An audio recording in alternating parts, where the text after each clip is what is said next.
ದೆಹಲಿ ಪ್ರವಾಸವನ್ನ ಮುಗಿಸಿಕೊಂಡು DCM DK Shivakumar ಅವರು ಬೆಂಗಳೂರಿಗೆ ವಾಪಸ್ ಬಂದಿದ್ದಾರೆ. ಸಹಜವಾಗಿ ಮಾಧ್ಯಮ ಪ್ರತಿನಿಧಿಗಳು ಪ್ರಶ್ನೆ ಕೇಳಿದ್ದಾರೆ, ಏನಾಯ್ತು ದೆಹಲಿಯಲ್ಲಿ ಅಂತ ಹೇಳಿ. ಅದಕ್ಕೆ ಹೊಸ ರಾಗದಲ್ಲಿ ಪ್ರತಿಕ್ರಿಯೆ ನೀಡಿದ್ದಾರೆ ಡಿಸಿಎಂ ಡಿಕೆ ಶಿವಕುಮಾರ್ ಅವರು. ನನ್ನ ಹಾಗೆ ಹೈಕಮಾಂಡ್ ಹಾಗೆ ಸಿದ್ದರಾಮಯ್ಯನವರ ನಡುವೆ ಏನೆಲ್ಲ ಮಾತುಕತೆ ಚರ್ಚೆ ಆಗಿದೆ ಅನ್ನೋದು ನಿಮಗೇನಾದ್ರೂ ಗೊತ್ತಾ? ಗೊತ್ತಿರೋದು ನಮಗ್ ಮಾತ್ರ. ಹೈಕಮಾಂಡ್ ಜೊತೆ ಚರ್ಚೆ ಮಾಡಿದ್ದನ್ನೆಲ್ಲ ಯಾಕೆ ಹೇಳಬೇಕು ಮಾಧ್ಯಮದ ಮುಂದೆ ಅಂತ ಹೇಳಿ ಡಿಕೆ ಶಿವಕುಮಾರ್ ಪ್ರತಿಕ್ರಿಯೆ ನೀಡಿದ್ದಾರೆ. ಬೆಂಗಳೂರು ವಿಮಾನ ನಿಲ್ದಾಣದಲ್ಲೇನೆ ಡಿಸಿಎಂ ಡಿಕೆ ಶಿವಕುಮಾರ್ ಅವರ ಪ್ರತಿಕ್ರಿಯೆ ಪರಿಯಿದು.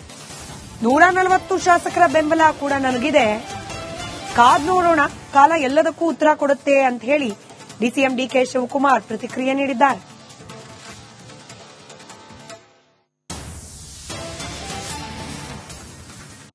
ಕಾಲ ಎಲ್ಲದಕ್ಕೂ ಉತ್ತರ ಕೊಡ್ತದೆ ಅಂತ ಹೇಳಿದ್ದೀನಿ. ಅಷ್ಟು ಬಿಟ್ಬಿಟ್ಟು ನಾನೇನೋ ಚರ್ಚೆ ಮಾಡಕ್ ಹೋಗಲ್ಲ. ಹೈಕಮಾಂಡ್ ಒಳ್ಳೆ ನ್ಯೂಸ್ ಕೊಡುತ್ತೆ ಅಂತ ಯಾರು ನನ್ನ ತಮ್ಮನ ಹೇಳ್ತಾ ಇದ್ದಾರೆ, ಕಾರ್ಯಕರ್ತರು ಹೇಳ್ತಾ ಇದ್ದಾರೆ, ನೀವು ಹೇಳ್ತಾ ಇದ್ದೀರಿ.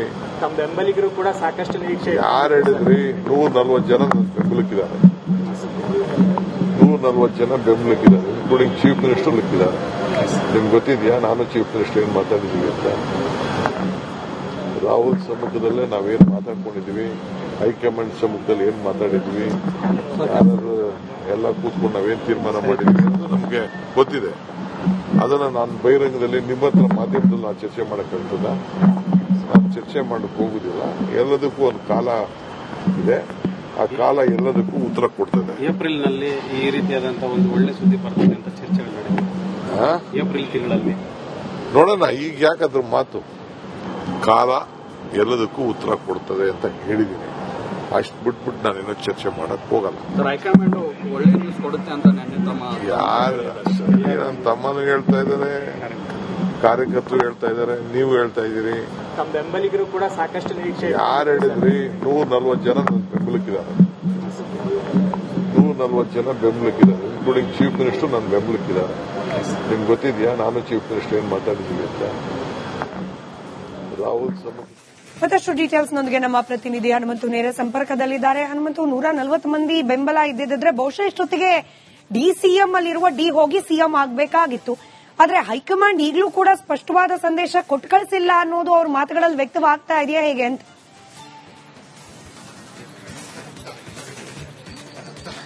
ಖಂಡಿತ ಅಸ್ಮಿತಾ, ಅಂತೂ ಇಂತೂ ಕುಂತಿ ಮಕ್ಕಳಿಗೆ ರಾಜ್ಯ ಇಲ್ಲ ಅನ್ನುವಂತ ಮಾತೇನಿದೆ, ಈ ಒಂದು ಮಾತು ಕರ್ನಾಟಕ ರಾಜ್ಯ ರಾಜಕಾರಣದಲ್ಲಿ, ಅದರಲ್ಲೂ ಕೂಡ ಸಿಎಂ ಸಿದ್ದರಾಮಯ್ಯ ಮತ್ತು ಡಿಸಿಎಂ ಡಿಕೆ ಶಿವಕುಮಾರ್ ಅವರ ನಡುವೆ ನಡೀತಾ ಇರುವಂತಹ ಈ ಕುರ್ಚಿ ಕದನದ ವಿಚಾರಕ್ಕೆ ಎಲ್ಲೋ ಒಂದ್ ಕಡೆಗೆ ಡಿಸಿಎಂ ಡಿಕೆ ಶಿವಕುಮಾರ್ ಅವರಿಗೆ ಅಪ್ಲೈ ಆಗುತ್ತಾ ಅನ್ನುವಂತ ಒಂದಷ್ಟು ಚರ್ಚೆಗಳಿದಾವೆ. ಯಾಕೆಂತಂದ ಹೇಳಿದ್ರೆ ಮುಹೂರ್ತ ಇನ್ನೂ ಕೂಡ ನಿಗದಿ ಆದಂತೆ ಕಾಣಿಸ್ತಾ ಇಲ್ಲ. ಕಳೆದ ಬಾರಿ ಮೈಸೂರಿಗೆ ಬಂದಂತ ಸಂದರ್ಭದಲ್ಲಿ don't worry come to Delhi ಅನ್ನುವಂತ ಮಾತನ್ನ, ಸಂದೇಶವನ್ನ ರಾಹುಲ್ ಗಾಂಧಿ ಅವರು ಸಿಎಂ ಸಿದ್ದರಾಮಯ್ಯನವರಿಗೂ ಕೊಟ್ಟಿದ್ರು, ಮತ್ತೆ ಡಿಸಿಎಂ ಡಿಕೆ ಶಿವಕುಮಾರ್ ಅವರು ಕೊಟ್ಟಿದ್ರು. ಇಬ್ಬರೂ ಕೂಡ ತಮ್ಮದೇ ಆದಂತಹ ಹಕ್ಕೊತ್ತಾಯಗಳು ಕೂಡ ಮಾಡಿದ್ರು. ಸಿದ್ದರಾಮಯ್ಯನವರು ಕ್ಯಾಬಿನೆಟ್ ರಿಶಫಲ್ ಮಾಡುವಂತ ವಿಚಾರಕ್ಕೆ ಪರ್ಮಿಷನ್ ಅನ್ನ ಕೇಳುವಂತ ಪ್ರಯತ್ನಗಳನ್ನ ಮಾಡಿದ್ರು, ಮನ್ರೇಗಾ ವಿಚಾರವನ್ನ ಹೇಳಲಿಕ್ಕೆ ಪ್ರಯತ್ನ ಮಾಡಿದ್ರು. ಡಿಸಿಎಂ ಡಿಕೆ ಶಿವಕುಮಾರ್ ಅವರು ಕೂಡ ತಮ್ಮ ಹಕ್ಕೊತ್ತಾಯಗಳನ್ನ ಮಾಡಲಿಕ್ಕೆ ಮುಂದಾದ್ರು. ಆದ್ರೆ ರಾಹುಲ್ ಗಾಂಧಿ ಇಬ್ಬರಿಗೂ ಕೂಡ ದೆಹಲಿಗೆ ಬರುವಂತ ಸೂಚನೆಯನ್ನ ಕೊಟ್ಟಿದ್ರು. ಆ ಸೂಚನೆಯ ಬೆನ್ನಲ್ಲೇ ರಾಹುಲ್ ಗಾಂಧಿ ಅವರನ್ನ ಭೇಟಿ ಮಾಡಲಿಕ್ಕೆ ಡಿಸಿಎಂ ಡಿಕೆ ಶಿವಕುಮಾರ್ ಅವರು ಸತತ ಪ್ರಯತ್ನಗಳನ್ನ ಮಾಡಿದ್ರು. ಅದು ಎಷ್ಟರ ಮಟ್ಟಿಗೆ ಅಂತಂದು ಹೇಳಿದ್ರೆ ದಾವೋಸ್ನ ಇಲ್ಲ ನಿಗದಿತವಾದಂತಹ ಕಾರ್ಯಕ್ರಮವನ್ನು ಕೂಡ ರದ್ದುಪಡಿಸಿ ಆತುರವಾಗಿ ಇಲ್ಲಿ ಭೀಮಣ್ಣ ಖಂಡ್ರೆ ಅವರ ಏನು ಅಂತಿಮ ಯಾತ್ರೆ ಏನಿತ್ತು, ಅಂತ್ಯಕ್ರಿಯೆ ಏನಿತ್ತು, ಅಂತ್ಯಕ್ರಿಯೆಯಲ್ಲೂ ಕೂಡ ಭಾಗಿಯಾಗಿ ಇಮಿಡಿಯೇಟ್ ಆಗಿ ಮತ್ತೆ ದೆಹಲಿಗೆ ಹೋದ್ರು.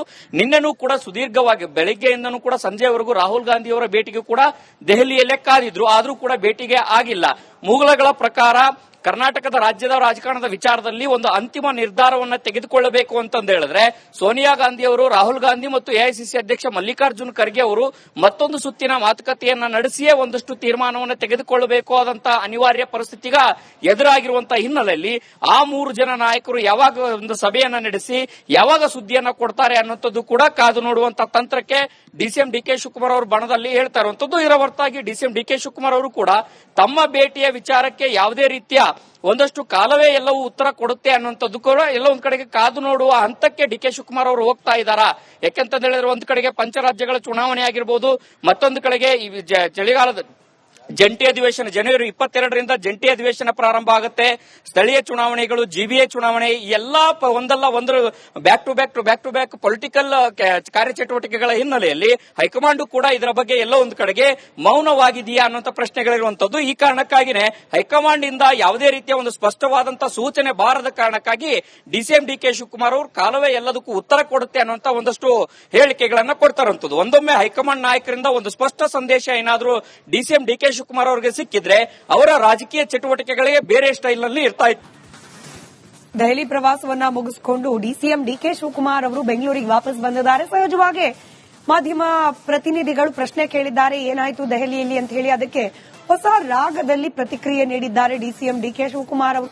ನನ್ನ ಹಾಗೆ ಹೈಕಮಾಂಡ್ ಹಾಗೆ ಸಿದ್ದರಾಮಯ್ಯನವರ ನಡುವೆ ಏನೆಲ್ಲ ಮಾತುಕತೆ ಚರ್ಚೆ ಆಗಿದೆ ಅನ್ನೋದು ನಿಮಗೇನಾದ್ರೂ ಗೊತ್ತಾ? ಗೊತ್ತಿರೋದು ನಮಗ್ ಮಾತ್ರ. ಹೈಕಮಾಂಡ್ ಜೊತೆ ಚರ್ಚೆ ಮಾಡಿದ್ದನ್ನೆಲ್ಲ ಯಾಕೆ ಹೇಳಬೇಕು ಮಾಧ್ಯಮದ ಮುಂದೆ ಅಂತ ಹೇಳಿ ಡಿಕೆ ಶಿವಕುಮಾರ್ ಪ್ರತಿಕ್ರಿಯೆ ನೀಡಿದ್ದಾರೆ. ಬೆಂಗಳೂರು ವಿಮಾನ ನಿಲ್ದಾಣದಲ್ಲೇನೆ ಡಿಸಿಎಂ ಡಿಕೆ ಶಿವಕುಮಾರ್ ಅವರ ಪ್ರತಿಕ್ರಿಯೆ ಪರಿಯಿದು. 140 ಶಾಸಕರ ಬೆಂಬಲ ಕೂಡ ನನಗಿದೆ, ಕಾದ್ ನೋಡೋಣ, ಕಾಲ ಎಲ್ಲದಕ್ಕೂ ಉತ್ತರ ಕೊಡುತ್ತೆ ಅಂತ ಹೇಳಿ ಡಿಸಿಎಂ ಡಿಕೆ ಶಿವಕುಮಾರ್ ಪ್ರತಿಕ್ರಿಯೆ ನೀಡಿದ್ದಾರೆ.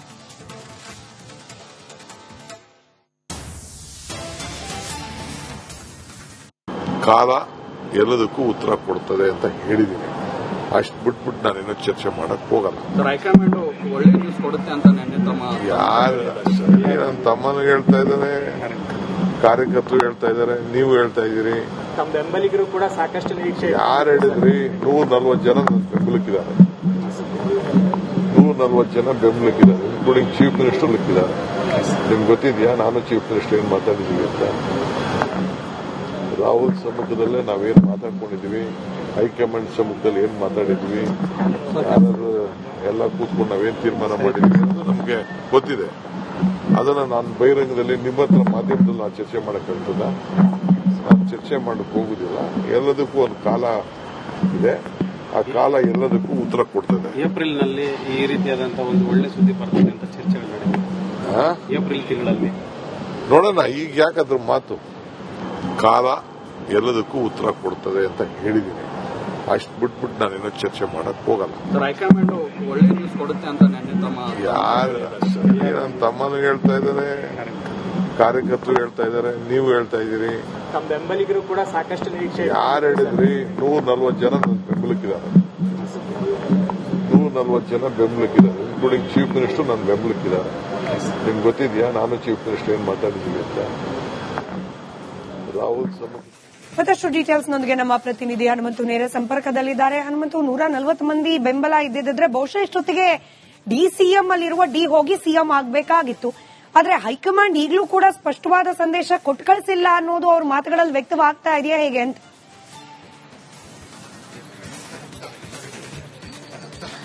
ಖಂಡಿತ ಅಸ್ಮಿತಾ, ಅಂತೂ ಇಂತೂ ಕುಂತಿ ಮಕ್ಕಳಿಗೆ ರಾಜ್ಯ ಇಲ್ಲ ಅನ್ನುವಂತ ಮಾತೇನಿದೆ, ಈ ಒಂದು ಮಾತು ಕರ್ನಾಟಕ ರಾಜ್ಯ ರಾಜಕಾರಣದಲ್ಲಿ ಅದರಲ್ಲೂ ಕೂಡ ಸಿಎಂ ಸಿದ್ದರಾಮಯ್ಯ ಮತ್ತು ಡಿಸಿಎಂ ಡಿಕೆ ಶಿವಕುಮಾರ್ ಅವರ ನಡುವೆ ನಡೀತಾ ಇರುವಂತಹ ಈ ಕುರ್ಚಿ ಕದನದ ವಿಚಾರಕ್ಕೆ ಎಲ್ಲೋ ಒಂದ್ ಕಡೆಗೆ ಡಿಸಿಎಂ ಡಿಕೆ ಶಿವಕುಮಾರ್ ಅವರಿಗೆ ಅಪ್ಲೈ ಆಗುತ್ತಾ ಅನ್ನುವಂತ ಒಂದಷ್ಟು ಚರ್ಚೆಗಳಿದಾವೆ. ಯಾಕೆಂತಂದ ಹೇಳಿದ್ರೆ ಮುಹೂರ್ತ ಇನ್ನೂ ಕೂಡ ನಿಗದಿ ಆದಂತೆ ಕಾಣಿಸ್ತಾ ಇಲ್ಲ. ಕಳೆದ ಬಾರಿ ಮೈಸೂರಿಗೆ ಬಂದಂತ ಸಂದರ್ಭದಲ್ಲಿ don't worry come to Delhi ಅನ್ನುವಂತ ಮಾತನ್ನ ಸಂದೇಶವನ್ನ ರಾಹುಲ್ ಗಾಂಧಿ ಅವರು ಸಿಎಂ ಸಿದ್ದರಾಮಯ್ಯನವರಿಗೂ ಕೊಟ್ಟಿದ್ರು, ಮತ್ತೆ ಡಿಸಿಎಂ ಡಿಕೆ ಶಿವಕುಮಾರ್ ಅವರು ಕೊಟ್ಟಿದ್ರು. ಇಬ್ಬರೂ ಕೂಡ ತಮ್ಮದೇ ಆದಂತಹ ಹಕ್ಕೊತ್ತಾಯಗಳು ಕೂಡ ಮಾಡಿದ್ರು. ಸಿದ್ದರಾಮಯ್ಯನವರು ಕ್ಯಾಬಿನೆಟ್ ರಿಶಫಲ್ ಮಾಡುವಂತ ವಿಚಾರಕ್ಕೆ ಪರ್ಮಿಷನ್ ಅನ್ನ ಕೇಳುವಂತ ಪ್ರಯತ್ನಗಳನ್ನ ಮಾಡಿದ್ರು, ಮನ್ರೇಗಾ ವಿಚಾರವನ್ನ ಹೇಳಲಿಕ್ಕೆ ಪ್ರಯತ್ನ ಮಾಡಿದ್ರು. ಡಿಸಿಎಂ ಡಿಕೆ ಶಿವಕುಮಾರ್ ಅವರು ಕೂಡ ತಮ್ಮ ಹಕ್ಕೊತ್ತಾಯಗಳನ್ನ ಮಾಡಲಿಕ್ಕೆ ಮುಂದಾದ್ರು. ಆದ್ರೆ ರಾಹುಲ್ ಗಾಂಧಿ ಇಬ್ಬರಿಗೂ ಕೂಡ ದೆಹಲಿಗೆ ಬರುವಂತ ಸೂಚನೆಯನ್ನ ಕೊಟ್ಟಿದ್ರು. ಆ ಸೂಚನೆಯ ಬೆನ್ನಲ್ಲೇ ರಾಹುಲ್ ಗಾಂಧಿ ಅವರನ್ನ ಭೇಟಿ ಮಾಡಲಿಕ್ಕೆ ಡಿಸಿಎಂ ಡಿಕೆ ಶಿವಕುಮಾರ್ ಅವರು ಸತತ ಪ್ರಯತ್ನಗಳನ್ನ ಮಾಡಿದ್ರು. ಅದು ಎಷ್ಟರ ಮಟ್ಟಿಗೆ ಅಂತಂದು ಹೇಳಿದ್ರೆ ದಾವೋಸ್ನ ಇಲ್ಲ ನಿಗದಿತವಾದಂತಹ ಕಾರ್ಯಕ್ರಮವನ್ನು ಕೂಡ ರದ್ದುಪಡಿಸಿ ಆತುರವಾಗಿ ಇಲ್ಲಿ ಭೀಮಣ್ಣ ಖಂಡ್ರೆ ಅವರ ಏನು ಅಂತಿಮ ಯಾತ್ರೆ ಏನಿತ್ತು, ಅಂತ್ಯಕ್ರಿಯೆ ಏನಿತ್ತು, ಅಂತ್ಯಕ್ರಿಯೆಯಲ್ಲೂ ಕೂಡ ಭಾಗಿಯಾಗಿ ಇಮಿಡಿಯೇಟ್ ಆಗಿ ಮತ್ತೆ ದೆಹಲಿಗೆ ಹೋದ್ರು. ನಿನ್ನೆನೂ ಕೂಡ ಸುದೀರ್ಘವಾಗಿ ಬೆಳಗ್ಗೆಯಿಂದನೂ ಕೂಡ ಸಂಜೆವರೆಗೂ ರಾಹುಲ್ ಗಾಂಧಿ ಅವರ ಭೇಟಿಗೂ ಕೂಡ ದೆಹಲಿಯಲ್ಲೇ ಕಾದಿದ್ರು. ಆದ್ರೂ ಕೂಡ ಭೇಟಿಗೆ ಆಗಿಲ್ಲ.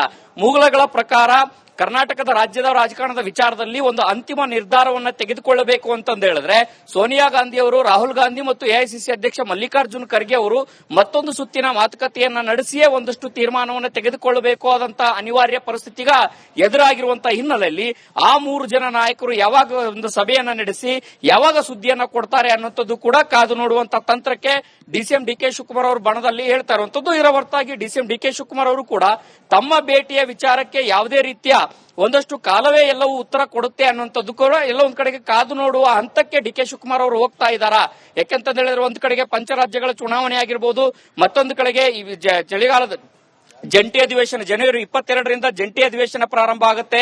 ಸ್ಥಳೀಯ ಚುನಾವಣೆಗಳು, ಜಿಬಿಎ ಚುನಾವಣೆ ಎಲ್ಲಾ ಒಂದಲ್ಲ ಒಂದು ಬ್ಯಾಕ್ ಟು ಬ್ಯಾಕ್ ಪೊಲಿಟಿಕಲ್ ಕಾರ್ಯಚಟುವಟಿಕೆಗಳ ಹಿನ್ನೆಲೆಯಲ್ಲಿ ಹೈಕಮಾಂಡ್ ಕೂಡ ಇದರ ಬಗ್ಗೆ ಎಲ್ಲ ಒಂದು ಕಡೆಗೆ ಮೌನವಾಗಿದೆಯಾ ಅನ್ನುವಂಥ ಪ್ರಶ್ನೆಗಳಿರುವಂತದ್ದು. ಈ ಕಾರಣಕ್ಕಾಗಿನೇ ಹೈಕಮಾಂಡ್ ಇಂದ ಯಾವುದೇ ರೀತಿಯ ಒಂದು ಸ್ಪಷ್ಟವಾದಂತಹ ಸೂಚನೆ ಬಾರದ ಕಾರಣಕ್ಕಾಗಿ ಡಿಸಿಎಂ ಡಿಕೆ ಶಿವಕುಮಾರ್ ಅವರು ಕಾಲವೇ ಎಲ್ಲದಕ್ಕೂ ಉತ್ತರ ಕೊಡುತ್ತೆ ಅನ್ನುವಂತ ಒಂದಷ್ಟು ಹೇಳಿಕೆಗಳನ್ನ ಕೊಡ್ತಾರಂತದ್ದು. ಒಂದೊಮ್ಮೆ ಹೈಕಮಾಂಡ್ ನಾಯಕರಿಂದ ಒಂದು ಸ್ಪಷ್ಟ ಸಂದೇಶ ಏನಾದರೂ ಡಿಸಿಎಂ ಡಿಕೆ ಶಿವಕುಮಾರ್ ಅವರಿಗೆ ಸಿಕ್ಕಿದ್ರೆ ಅವರ ರಾಜಕೀಯ ಚಟುವಟಿಕೆಗಳಿಗೆ ಬೇರೆ ಸ್ಟೈಲ್ ನಲ್ಲಿ ಇರ್ತಾ ಇತ್ತು.